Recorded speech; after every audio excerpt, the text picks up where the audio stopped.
Ladies and gentlemen, good day and welcome to Q3 and 9 months FY21 earnings conference call of Oriental Carbon and Chemicals Limited. This conference call may contain forward-looking statements about the company, which are based on the beliefs, opinions, and expectations of the company as on date of this call. These statements are not the guarantees of future performance and involve risks and uncertainties that are difficult to predict. As a reminder, all participant lines will be in the listen-only mode, and there will be an opportunity for you to ask questions after the presentation concludes.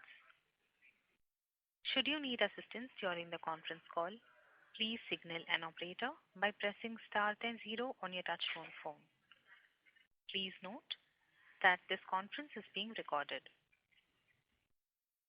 I now hand the conference over to Mr. Akshat Goenka, Promoter and Joint Managing Director of Oriental Carbon and Chemicals Limited. Thank you, and over to you, Mr. Goenka. Good afternoon and a very warm welcome to everyone. Along with me, I have Mr. Anurag Jain, a CFO, and SGA, our Investor Relations Advisors. Before we begin, I hope you and your loved ones are safe and doing well in these unprecedented times. I hope you have received the result and investor presentation by now. You can view the same on our company website.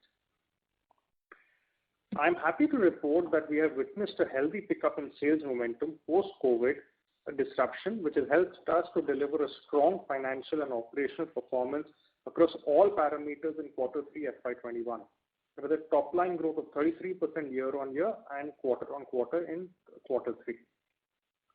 Post the reopening of the economy, the tyre industry has witnessed strong demand growth in replacement segment, driven by multiple factors like pent-up demand, shift towards personal mobility, a buoyant rural economy, and increasing vehicle utilization trends. Restriction on import of tyres, higher demand from road construction, mining, and e-commerce segments have further propelled demand. Though it remains to be seen how much of it is due to pent-up demand and how much of the growth is sustainable. We are pleased to inform you that operations at both our plants have attained normalcy and utilization levels have gradually risen. As indicated on our previous 2 earnings calls, we envisage a delay in our capex plan on account of shutdown period during the pandemic and unavailability of labor thereafter. However, post the unlocking, work has been progressing well, and we expect the phase 1 of the 5,500 tons per annum insoluble sulfur line and the 42,000 tons per annum sulfuric acid line in Dharwada to be commissioned by July 2021, which will spur the next level of growth for the company. We are committed towards developing new products and offering customized solutions for our customers. We are long-term suppliers to most of the prominent global and Indian tyre companies. We are focused on leveraging a strong execution track record to help us increase our wallet share with existing customers. To conclude, this has been a good quarter for us. We expect the sales momentum to sustain going forward. With rising auto and tyre capacities domestically and globally in the next decade, we are well positioned to capitalize on the enormous opportunities and expand our market share further. The Indian tyre industry is embracing new trends to meet the changing market dynamics. There is growing emphasis on lowering emission levels and enhancing fuel efficiency in vehicles.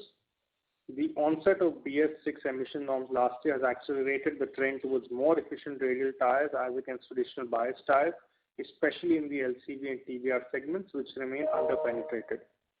We expect that with increasing urbanization, penetration of vehicles in rural and urban areas, shift towards radialization and increasing investments in auto and tyre industry will in turn increase the demand of insoluble sulfur going ahead. We will be focused on consolidating our dominant position in the Indian market while increasing our penetration into high potential geographies like North America. We are focused on developing high quality grades of insoluble sulfur through continuous investments in technology and R&D.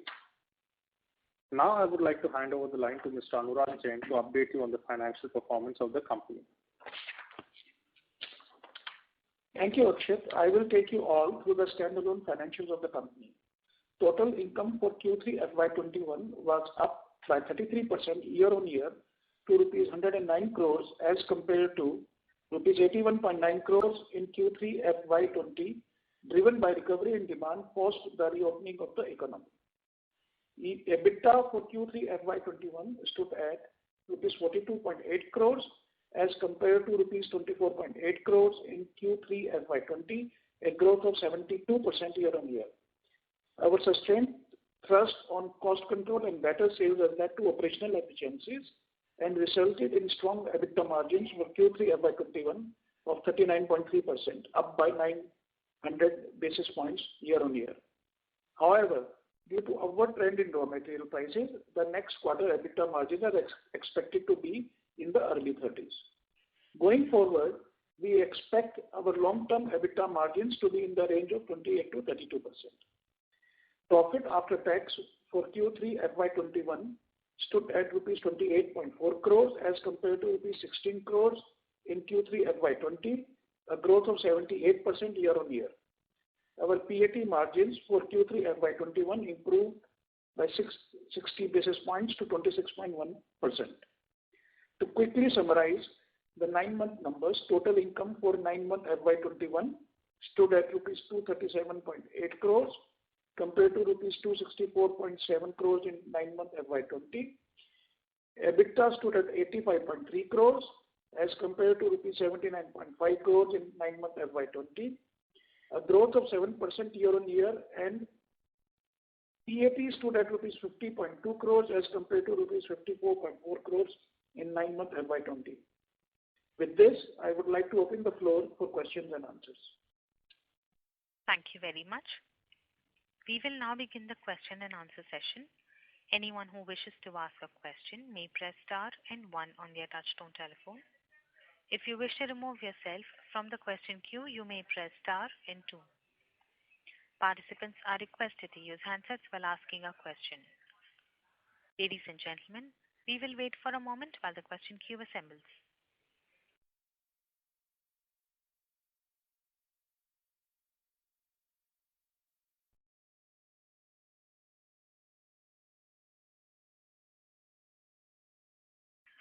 The first question is from the line of Ritesh Gandhi from Discovery Capital. Please go ahead.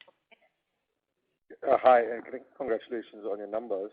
Just a couple of quick questions. So is the higher revenue and profitability that we've observed this quarter driven by actually the pricing increase, by higher utilizations? How should we be thinking about it, and how should we be looking at it going ahead into Q4 and next year? So as far as the guidance of Q4 is concerned, Mr. Jain already gave it in his opening remarks, where we are expecting the EBITDA margins to be in the early 30s in Q4.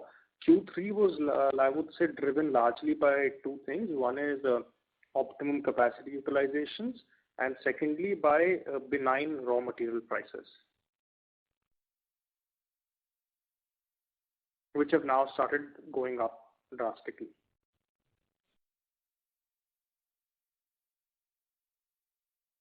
And how much would we be at on our existing capacity? Sorry? In terms of capacity utilization, how much would we be on our existing capacity? In quarter 3, we were in the 90s. In the okay, and you would expect that to continue into Q4 as well? I mean, round about that. It's a very dynamic situation, and orders are coming in month to month. But the capacity utilization as of now in quarter 4 is also expected to be good, even though not as high as quarter 3. Got it. And just to understand, for the incremental capacity which we'll be adding as of when that comes on stream, how long will overall the ramp up take, and would there be operating at a level benefits as effectively the new plant comes in, and how should we think about quantifying it from that perspective? So there are three ways to look at it. Firstly, obviously, something that one cannot escape is that there will be depreciation and interest that will come about, right? Yeah. That is an inescapable fact. But as far as the EBITDA level is concerned, we expect almost no fixed cost increase on account of the new capacity. It will be very marginal, if any. So operating leverage would obviously be very high. As far as the ramp up is concerned, I mean, from a technical standpoint, it can ramp up very quickly. It all depends on how the sales ramp up and the allocations come in, which we are working on. It's a bit too soon to say whether it will take a few months or it will take 6 to 9 months or what it would be. I think it's a bit early to comment on that. But yeah, the ramp up would be based on the sales allocations. Good. Thanks. I'll get back in queue and all the best. Thank you. Thank you. Thank you. A reminder to the participants, anyone who wishes to ask a question may press star and one now. The next question is from the line of Aditya Ketan from East India Securities. Please go ahead. Hello, sir, and thanks for the opportunity. So my first question is on the EBITDA margin. Sir, on an yearly basis, we are witnessing 800 basis point jump in the EBITDA margins, and sequentially the margins has been maintained. So if you can give a rough sense on the spreads of sulfur and coating oil with the insoluble sulfur, so that would be helpful, sir, to understand. So what we are looking at today is that roughly about 10 to 14% increase in raw material costs overall in Q4 over Q3. And again, we think that at least before it stabilizes, there could be some more increase going into Q1 of next year. After that, we feel that the market should stabilize and it should come down. So that is as far as the raw material part is concerned. As far as the margins are concerned, I think we have already said that in Q4 we are expecting our EBITDA margins to be in the early 30s, and going forward, earlier we used to say that our margins, EBITDA margin should be in the late 20s. Now we are saying that it should be between 28 and 32%. Okay. And then you have said that so we are witnessing some increase in the raw material cost in Q1 also. So are we also able to negotiate with our clients to increase the insoluble sulfur prices, or the trend is not visible as of now? No, the trend is not visible as of now. Okay, so that means so for the next quarter we can expect so margins to be around 27 to 29%. Would that be a fair assumption? No, we have already said in the opening remarks that in quarter 4 we expect margins to be in the early 30s. Okay. And sir, just would like to know how is the North America market shaping up right now, and what is the opportunity post lockdown have you witnessed? Is there any improvement in terms of supplying the consignment, or there is still shortage of shipments which is affecting us? And what is the market size of North America? What we can target for the next 2 years? Market size of North America is around 40,000 tons. And because from a technical standpoint, we have seen very good traction in North America and things are progressing. Now we still need to get the actual allocations. But the existing supplies that have been going smoothly, even though the freight rates have gone up and availability is a challenge, but we manage. Okay. Sir, are we witnessing any new capacities in sort of brownfield coming up for the next 2 years? Please repeat the question. Are we seeing any new capacities, brownfield expansion coming up by Eastman Chemicals or Shikoku Chemicals Japan? Any of the competitors expanding their capacity? No, Eastman and Shikoku are not expanding. Okay, so none of the competitors are expanding, you mean? Sunshine Chemicals has announced an expansion. That's the only thing that we are aware of. Okay. And sir, what would be the full year tax rate guidance for FY21, and consequently for the next 2 years, what can we take a number on that? So our tax payout would be again on MAT for this year and next year also. Okay, so we'll get the MAT benefit, so we can expect around 20 to 22%. We can be in that range. That would be. So we will be paying taxes on MAT basis this year and next year also, and maybe. Okay, so that's it from my side. Thank you. Thank you. The next question is from the line of Pritesh Chheda from Lucky Investment Managers. Please go ahead. Yeah, sir.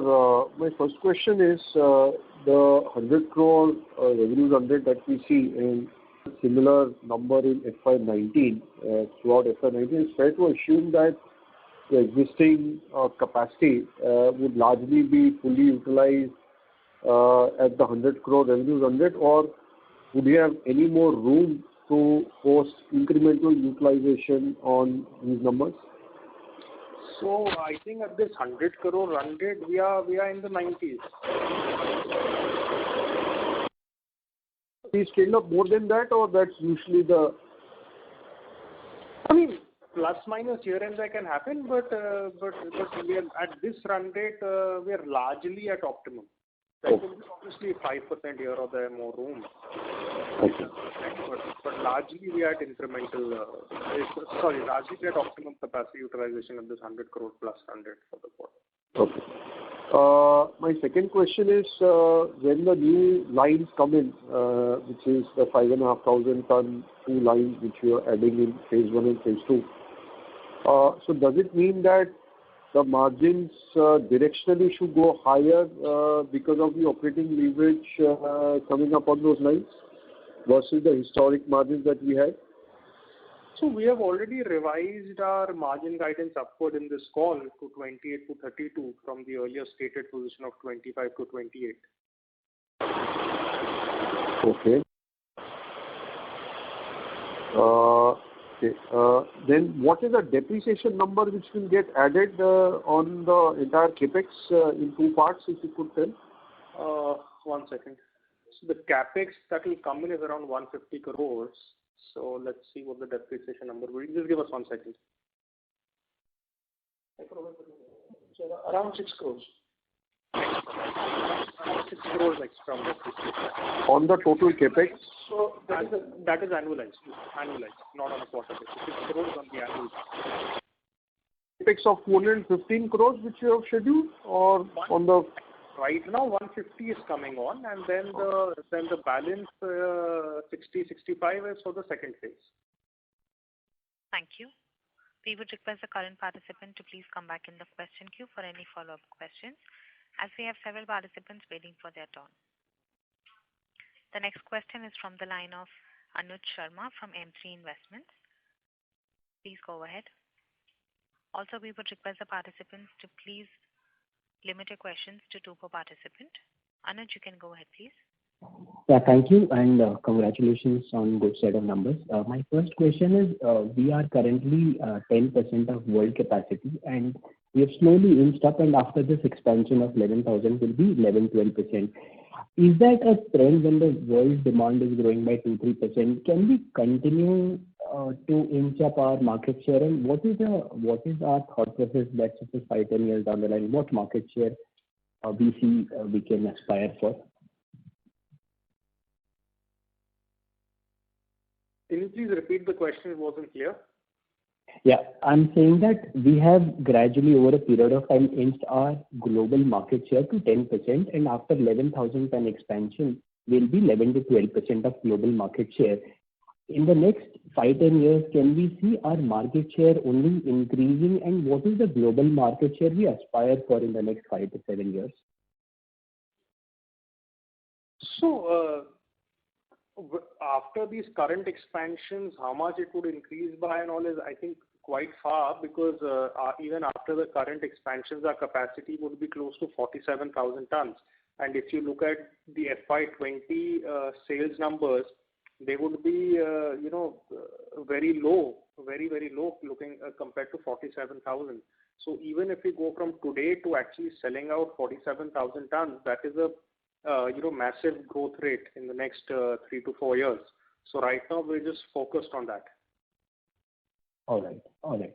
My second question is, in the next, let's suppose 12 to 18 months, we will see 15% of incremental capacity getting added.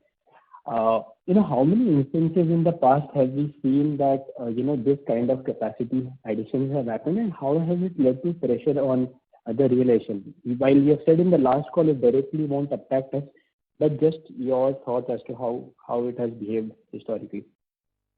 So actually, if you look at it, the incremental capacity that is coming on now as a percentage of overall global capacity is much lower than what used to come earlier. Because in absolute terms, it's the same amount, but in percentage terms, it's much lower. So I don't think that this incremental capacity on a standalone basis, should put any pressure or anything. It's all actually linked to the end market demand. If demand is robust, everything will be fine. Okay. And just in continuation to that, one of our competitors we have been very efficient in our capex, but our Chinese competitor would be putting up the 30,000 tons at 40% our capex cost. So again, with this kind of low capex cost, would that hurt the realization? That figure of 40% of our capex cost, I don't think that is correct at all. So they seem to be putting 30,000 ton at 305 crores, right? And our capex is approximately 216 for 11,000 tons. So 45 to 47% maybe less than half. See, I think there is some mistake in the number. Secondly, our capex includes a sulfuric acid plant expansion also. And as far as I know, their capex does not include the common utility costs. Sure. So it's not a apple to apple comparison if you look at it that way. From 215, you have to actually remove around 30 to 35 crores, which is for sulfuric acid. So just for insoluble sulfur, we would be at 180. All right. That's parity. All right. I'll come back for later questions. Thank you. Thank you. The next question is from the line of Anubhav Rawal from Monarch Networth Capital. Please go ahead. Yeah, hi, good afternoon, sir. Just a couple of questions. So, sir, given the supply glut in insoluble sulfur, so what is our plan for this phase 2? I mean, will it start immediately after phase 1? What is your thought process on that, sir? I think we have another 6 months to decide because this is getting commissioned in July. So the earliest we would start is July. And I think today we do not need to, decide or commit anything. Let us see how the next 6 months pans out, and this level of demand continues or increases or subsides. And then July would be the right moment to actually even start, venturing a call, because we can start at a day's notice. The day we want to start, next day we can actually start off. There is no pre-work required. So we will, in July, we will decide. Okay, understood, sir. And sir, for this quarter, can you give us the split between the domestic and exports revenue? Just give me 1 minute.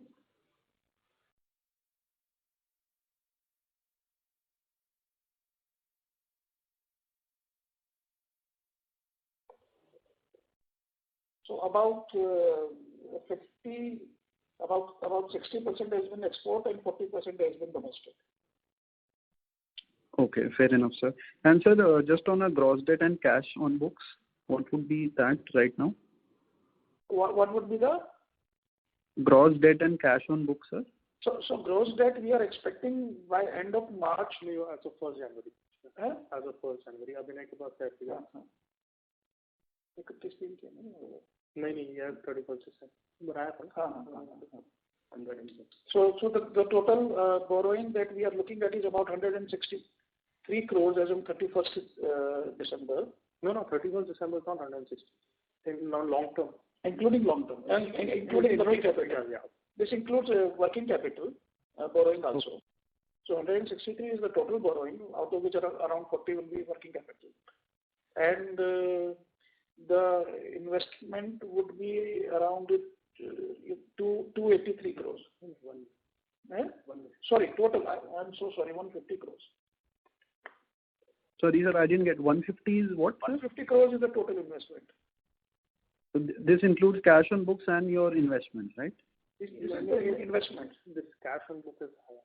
The cash on book plus investment is higher. 150 crores.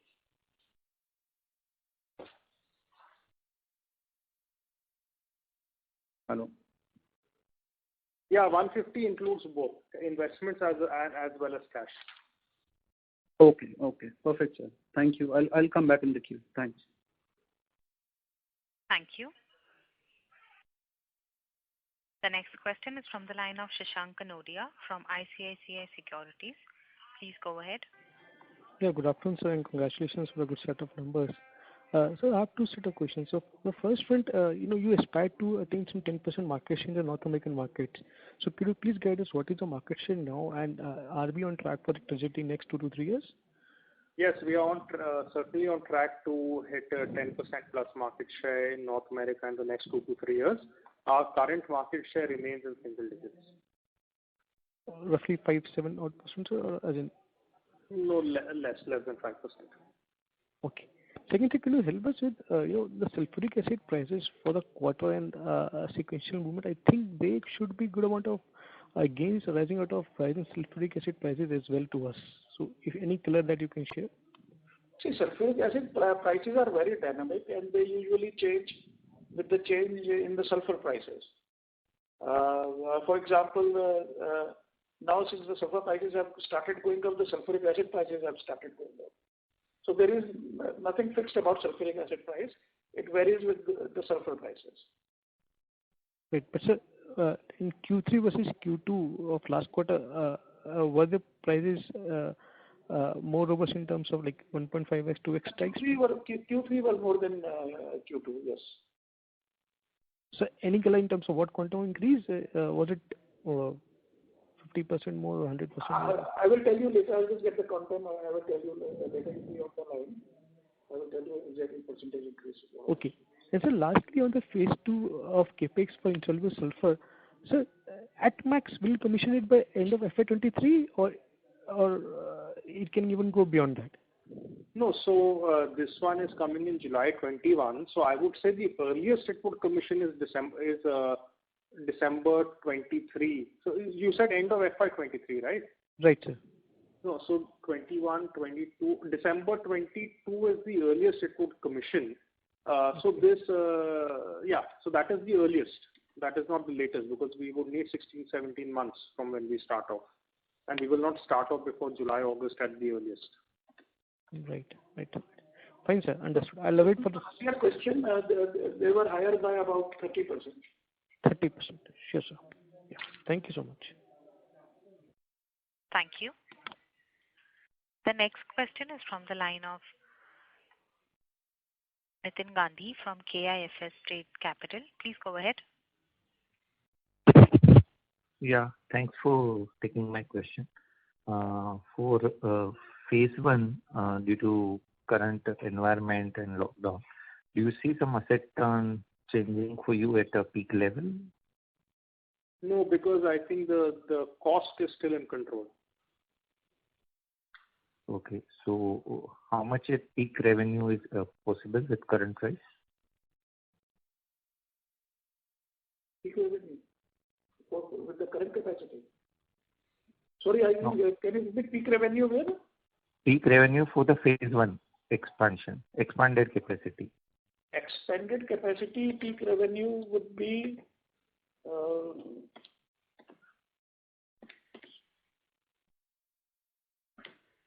should be around 65 to 70 crores. And it will be coming at a margin of 28 to 30%, right? EBITDA margin. So 28 to 30% is the overall 28 to 32 is the guidance of the company as a whole. Yeah. No. Okay. So for this expanded capacity, it will be comparatively higher, right?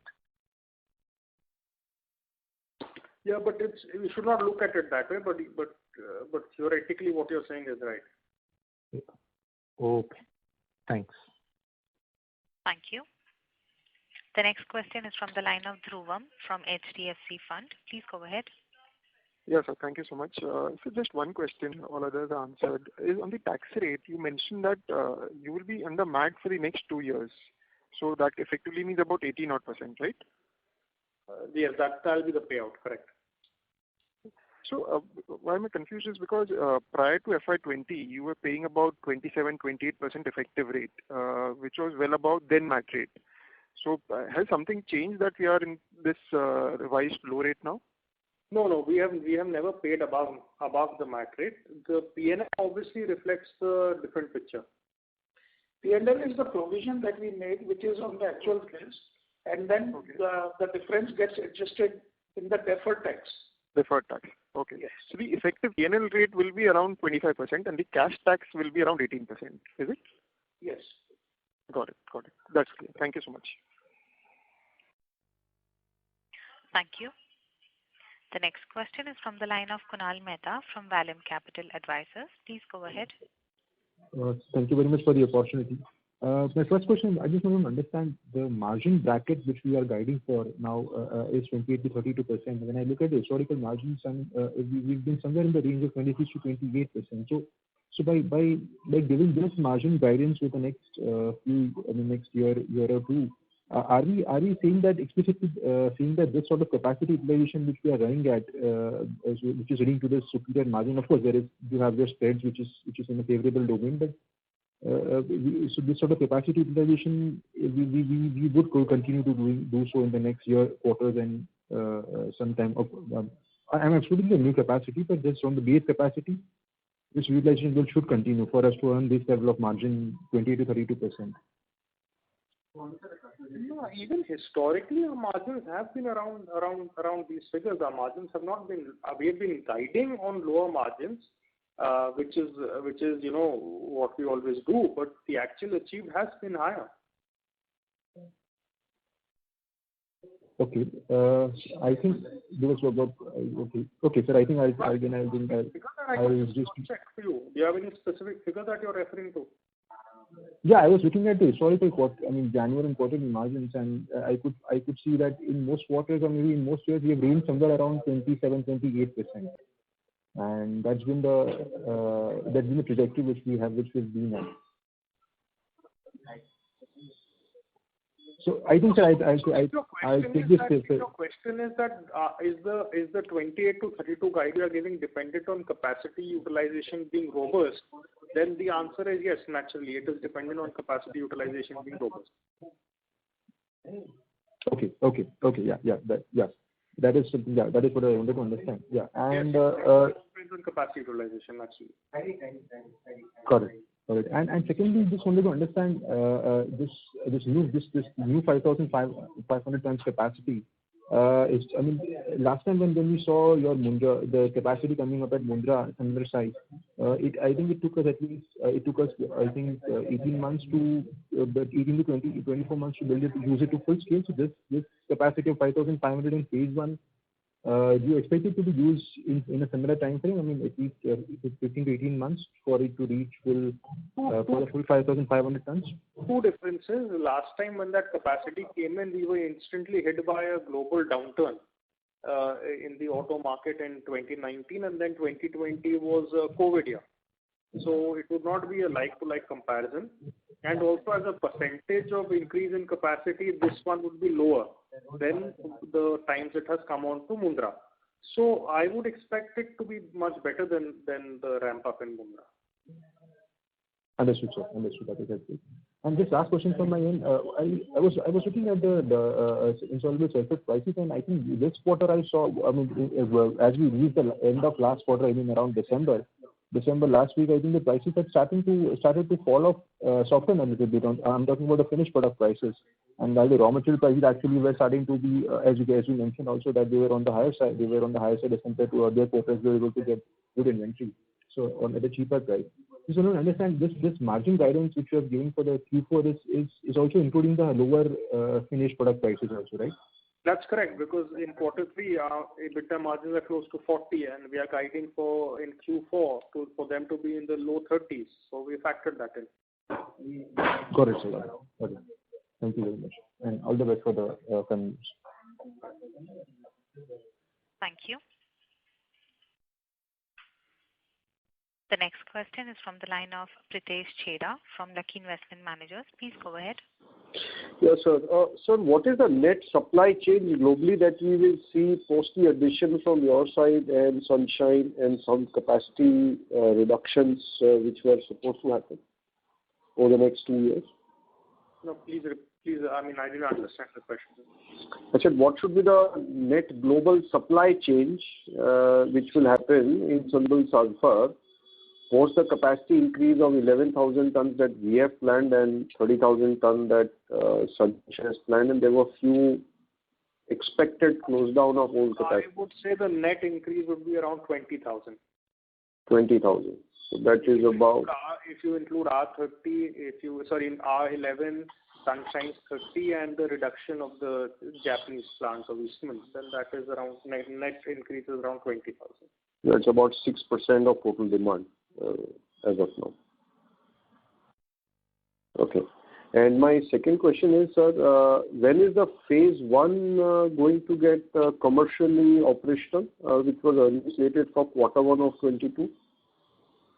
Yeah, so July, that's what we're targeting. That's what we expect. So it's on track, right? Yes. And my last question is, sir, sulfuric acid as a percent of our revenue should be how much? Ballpark, if you could help us know that. Yeah, we'll just tell you 1 second. It should be about 6 to 8%. Okay. And lastly, when so you said 70 crore is 6 to 8% currently. Now, after the going forward or now? Currently. Yeah. Now, if the new line comes up and if that also ramps up well, then it would be higher. No problem. And this 42,000 of sulfuric acid will also come in phases, right? No. The entire thing is coming now in July. Okay, so sulfuric is coming immediately. Yes, it is part of the upfront capex. So then the two capexes put together, what should be the peak revenue based on the realizations which are as of now? So when you mentioned 70 crores is peak revenue phase 1.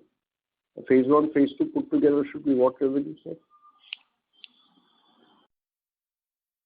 So phase 1, we have already said it should be around 70 crores. Mm-hmm. If we take phase 1 and phase 2, it should be around 125 crores odd. Okay. Sulfuric acid? So 110 crores or so. 135 crores. Roughly 135 crores. 135 crores the entire capex revenue, right? 135 includes everything. 135 turnover should include everything. 11,000. Yeah. Okay. Thank you very much, sir.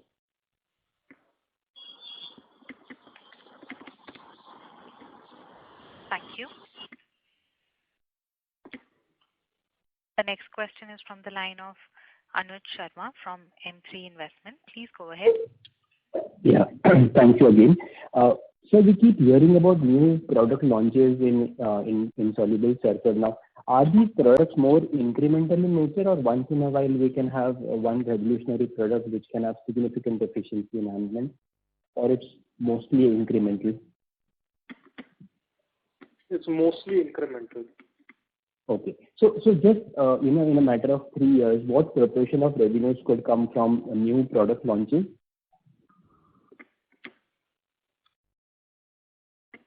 Eventually, the market starts moving towards it. So it's very difficult to predict how soon market will move, when it will move. It just happens. It's very difficult to predict it like this. Okay. And sir, on your subsidiary Duncan Engineering, congratulations. It's been a good turnaround. It's been profitable. Do we have plans for new segments within Duncan, or it will pretty much remain a steady ship as it is now? Sorry, please repeat the question. I'm saying we've done well with Duncan in terms of its turnaround over a period of time. Do we have any plans to introduce new products, or it will remain a steady ship as it is now? So, last few years was in the turnaround. Now we've actually beefed up our top management team there, and now the focus for that company is now going to be growth.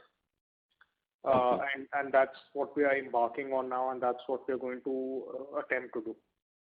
Okay, but it will be existing products or some new areas you're looking at? I would say it would be improved versions of existing products as well as complementary products that we don't have in our portfolio that can go to the same set of customers, which our competitors are already in. So the missing products in our portfolio are now going to be attempted to be added. and that's how the growth is expected to come. Okay. And my last question is, we had indicated in the past that new capacities will primarily cater to under-penetrated companies and geographies. So in terms of tie-ups, while if it was existing relationship, it would have been easier, but any update on any new customer or geography you've been able to tie up for this coming up or upcoming facility or capacity? Thank you. We are still in talks. Since it has not been concluded, it would not be fair for me to say that or give details on it. But we are getting good traction. All right, sir. All the best. Thank you.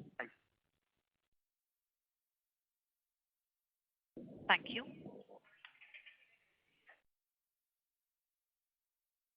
The next question is from the line of Samarth Singh from TBS Capital. Please go ahead. Thank you for the opportunity.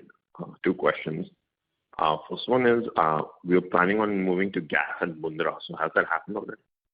It's going to happen from May. From May. And what is the expected savings from that? The expected savings are in the range of 1 to 1.5 crores. Okay, great. And second question, out of the capex for phase 1, how much have we spent already as of 31st December? Around 100. Okay, great. Thanks very much. Thank you. Thank you. The next question is from the line of Nikhil Upadhyay from Security Investment. Please go ahead.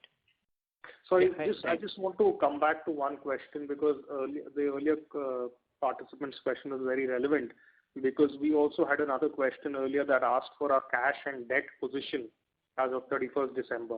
So I just want to highlight that cash and debt position is after already spending 100 crores out of 150 that is earmarked for this. So just wanted to highlight that. Thank you. Please go ahead with your question. Yeah, thanks for the opportunity and congrats on good set of numbers. Sir, my question is on the overall demand supply economics, and sorry if this question or related has been discussed because I joined the call late. If we look at our company, like last 5 or 6 years, our capex expansion has been at a much aggressive pace. And parallelly, if we look at some of the other companies in the rubber chemical space, they've also done the capex and have seen a significant shift from this China Plus One, which has helped them ramp up the capacities quite significantly. Would you say the ramp up of the new capacities which we are putting could be much faster than what we have seen earlier, or are you getting any flow through or benefits of this the global thing which people are talking of? If you can share any thoughts.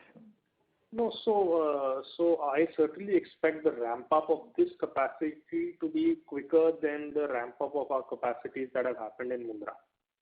As regards to your question on the Chinese angle, no, because the Chinese are not really big players in this market globally. So therefore, the shift would not impact us because they are not there to be shifted out of, if you know what I mean. Okay. Secondly, sir, if we understand the capex plans, like I think you and China Sunshine have plans of any new capex. Other than these two, anyone else is planning to put new capacities? No. So, if that's the case, would you say that there is a lot more room for realizations to go up if the demand supply is equally balanced, or if the market is starved? Right now there is a lot of excess capacity in the market. So first demand needs to come up a lot. Okay. Okay, fine. Thanks a lot, sir.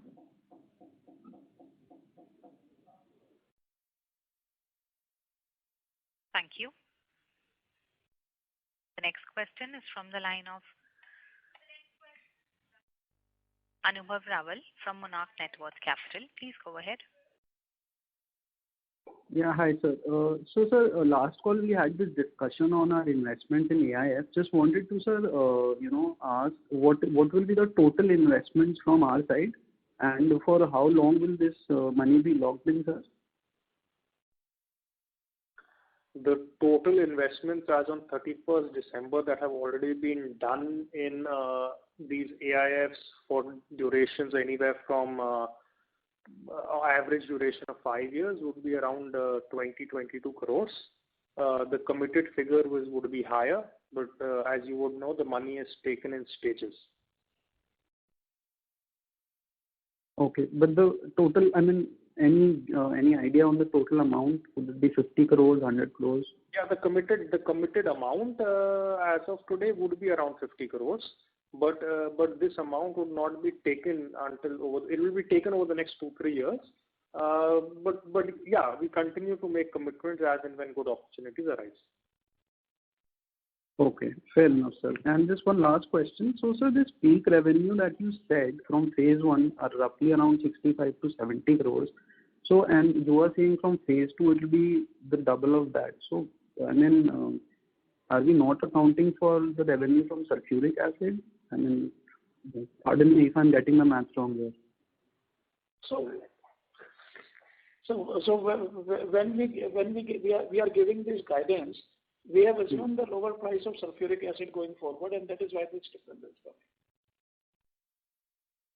coming. But yes, what you are saying is right. If the sulfuric acid price remains the same, then our guidance would be around 145 crores. Okay, understood. Thank you, sir. All the best. Thank you. The next question is from the line of Nitin Gandhi from KIFS Trade Capital. Please go ahead. Yeah. Thanks for taking my question. For phase 2, any amount is spent?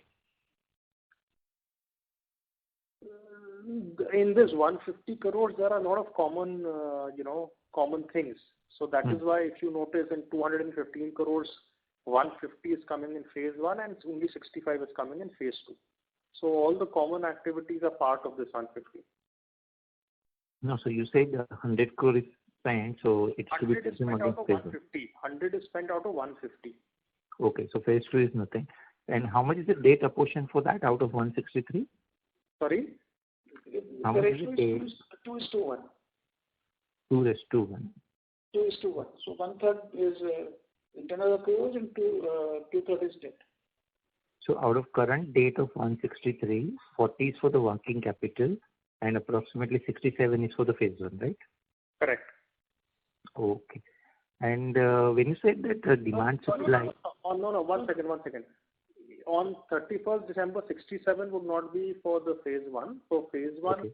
So out of that would be around 55 because we picked up some of that balancing thing in January after the project cost was finalized.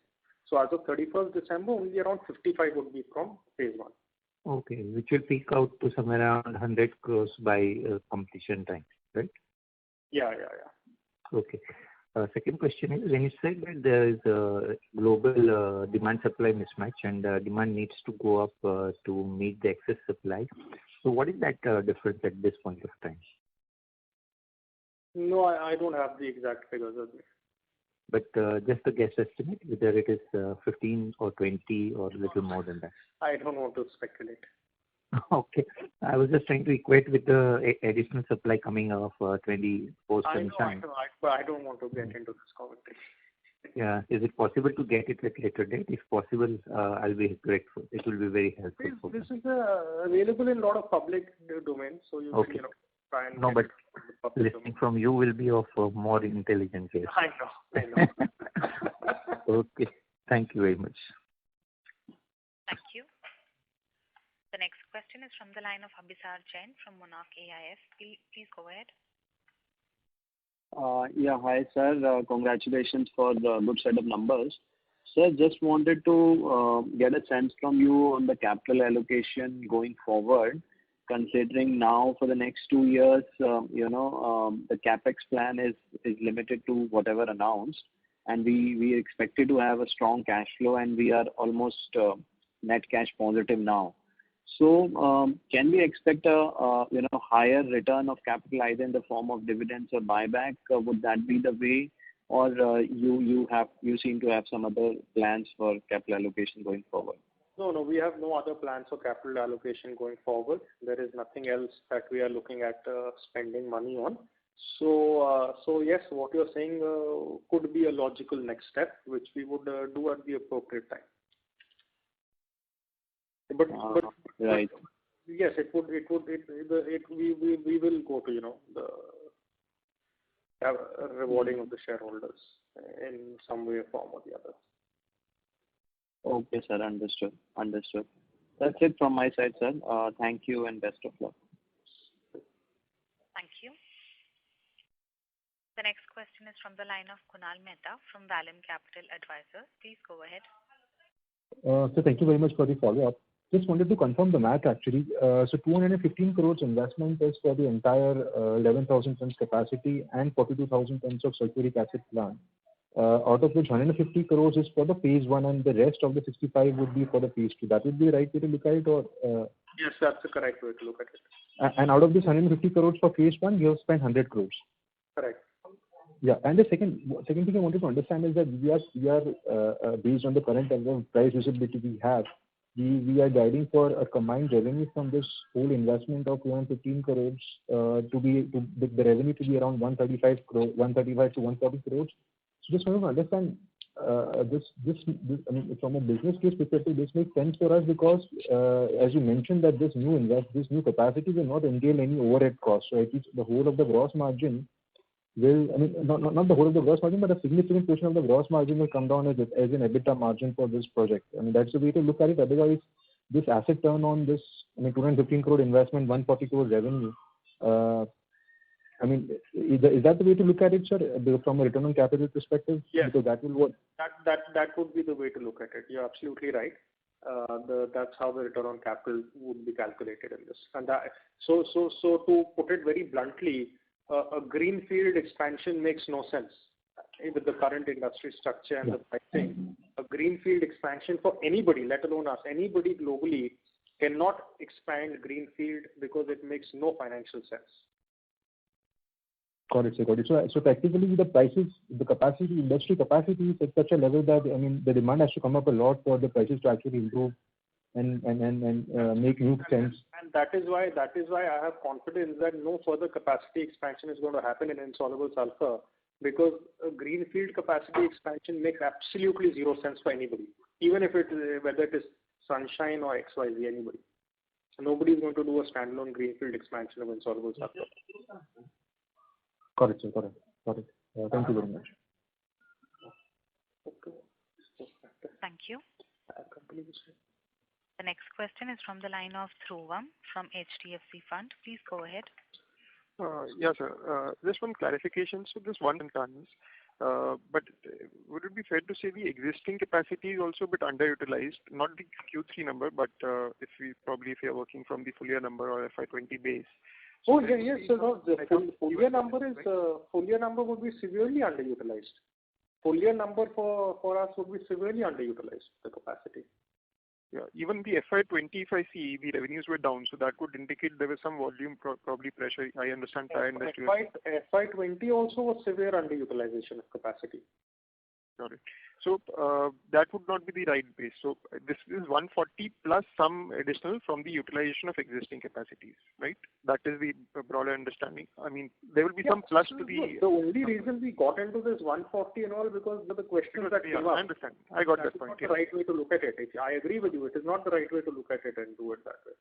Got it. Yeah. Perfect. Thank you so much. Thank you.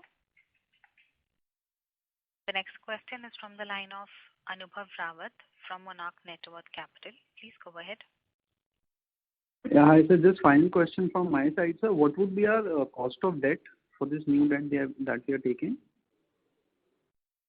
It should be between 7.5%. 7.5%. Okay. Perfect, sir. Thank you. Thanks a lot. Thank you. The next question is from the line of Nitin Gandhi from KIFS Trade Capital. Please go ahead. Yeah, it was the same question. Anubhav asked it. But is there any repricing which you are looking for, thanks to your rating upgrade or anything which you have in? This is for even for the project, right? This is for the new project, and it takes into consideration our ratings. In current scenario, we are not looking for any repricing in the short term. Okay. Let us see how the whole industry pans out, but not in the short term. Okay, thanks. All the best. Thank you. The next question is from the line of Sunny Ahuja, an individual investor. Please go ahead. Hi. I have a question regarding the participation of the institutions. What are we looking at in terms of the equity and free float? Mr. Ahuja, we would request you to come off speaker. You're not able Okay, to. one second. Yes. I'm audible now? Yes. Yeah.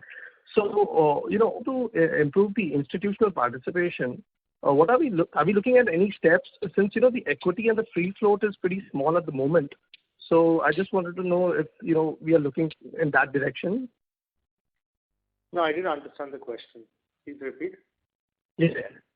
So I'm audible, right? Yeah. Yeah.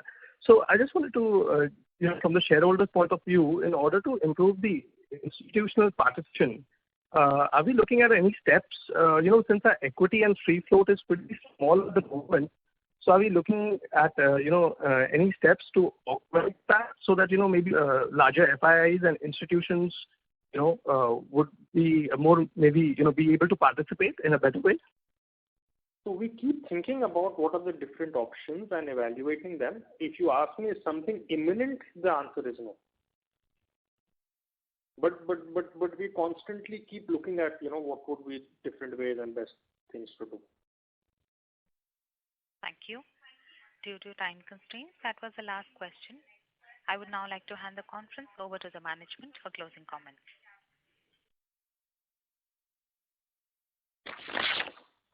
I take this opportunity to thank everyone for joining on the call.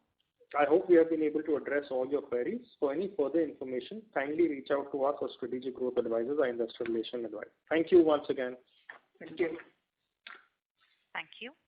On behalf of Oriental Carbon and Chemicals Limited, that concludes this conference. Thank you for joining us, and you may now disconnect your line.